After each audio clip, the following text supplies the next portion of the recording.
हमारे सभी विश्वासी भाई बहनों को जय मसीह की। आज मैं आपको ये कहना चाहता हूं, अपने बीते हुए कल के साथ मत चलिए। बीते हुए दिन लौट कर वापस नहीं आते। कई बार आप बीती हुई बातों को सोच सोचकर अपने अच्छे मन को निराश और हताश कर लेते हैं। आप मायूस होते जाते हैं। बीती हुई घटनाओं को स्मरण करने से आपको स्वयं परेशानी, तनाव और दुख का सामना करना पड़ता है। भजन के लेखक ने भी कुछ ऐसा ही कहा।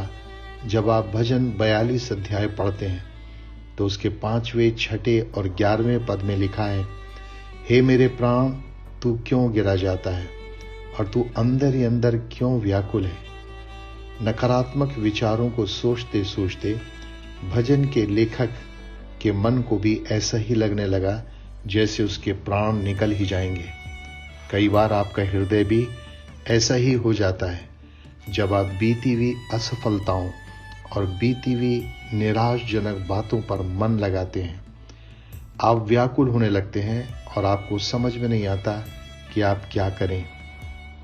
लेकिन ठीक उसके बाद भजनकार कहता है, परमेश्वर पर भरोसा रख, क्योंकि वो मेरे मुख की चमक और मेरा परमेश्वर है। मैं फिर उसका धन्यवाद करूंगा। महत्वपूर्ण कदम उठाना यही सबसे उत्तम विश्वास से भरी सोच है कि हम परमेश्वर पर भरोसा रखें और निराशा में भी आशा रखकर विश्वास से उज्जवल भविष्य की बातों पर मन लगाएं। यशायाह नबी की पुस्तक 43 अध्याय के 18वें पद में परमेश्वर ने इस प्रकार कहा था, अब बीती हुई बातों और घटनाओं को याद मत करो, न पुरानी बातों पर मन लगाओ। 19 पद में प्रभु आपसे और हमसे ये कहता है, मैं एक नई बात करता हूं, वो अभी प्रकट होगी, क्या तुम उससे अनजान रहोगे। परमेश्वर आपके लिए जंगल तक में रास्ता बना देगा। निर्जल देश में वो आपके लिए नदियां बहा देगा। ध्यान दीजिए, नदियां आगे बढ़ती हैं, वो कभी पीछे नहीं लौटती। परमेश्वर आपके रास्ते की हर एक रुकावट को दूर करेगा। बस आप अपने बीते हुए दिनों को स्मरण ना करें। हल पर हाथ रखकर पीछे की ओर मत देखिए। आप अपने भविष्य को उपजाऊ होते हुए नहीं देख पाएंगे। लूत और उसके परिवार को परमेश्वर सदोम देश की तमाम दुर्गति और दुष्टता से बचाना चाहता था। इसलिए परमेश्वर ने कहा था, पीछे की ओर मत ताकना, तराई भर में न ठहरना। लूत की पत्नी ने पीछे मुड़कर देखा और उसकी दशा क्या हुई आप अच्छी तरह जानते हैं।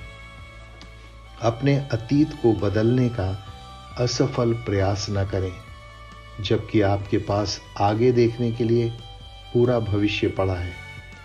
आपका बीता हुआ कल आपके जीवन की अधूरी कहानी है।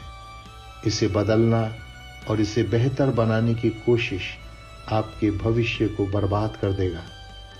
आपका भविष्य उज्जवल सितारा है। वर्तमान आपकी मिट्टी है। इसको गूंथकर आप अपने भविष्य को संवार सकते हैं, क्योंकि बीते हुए दिन आपके एक पत्थर के समान है जिसको आप कभी नहीं बदल सकते। पौलुस प्रेरित के वचनों पर ध्यान दें। उसने इस प्रकार कहा, मेरे जीवन की जो जो बातें पीछे रह गई हैं उनको भूलकर भविष्य की बातों पर मन लगाता और मैं दौड़ा चला जाता हूं, ताकि उस इनाम को पाऊं जिसके लिए परमेश्वर ने मुझे यीशु मसीह में ऊपर बुलाया है। सो प्रभु के लोगों, अपना ध्यान अपने लक्ष्य की ओर लगाएं, पीछे की ओर ना देखें। नीति वचन लिखने वाले बुद्धिमान राजा सुलेमान ने इस प्रकार कहा था, तुम्हारी आंखें सामने की ओर लगी रहें और तुम्हारी पलकें आगे की ओर खुली रहें। अपने पांव रखने के लिए अपने मार्ग को समथर करो और तुम्हारे सब मार्ग ठीक रहें, ना तो दाहिनी ओर मुड़ना और ना बाईं ओर। अपने पांव को बुराई के रास्ते पर से हटा लो। परमेश्वर पर भरोसा रखने वालों का भविष्य उज्जवल होता जाएगा। उनका हृदय आनंदित रहेगा वे अपने लक्ष्य को पूरा होते हुए देखेंगे। परमेश्वर इन वचनों के द्वारा आप सबको आशीष दे।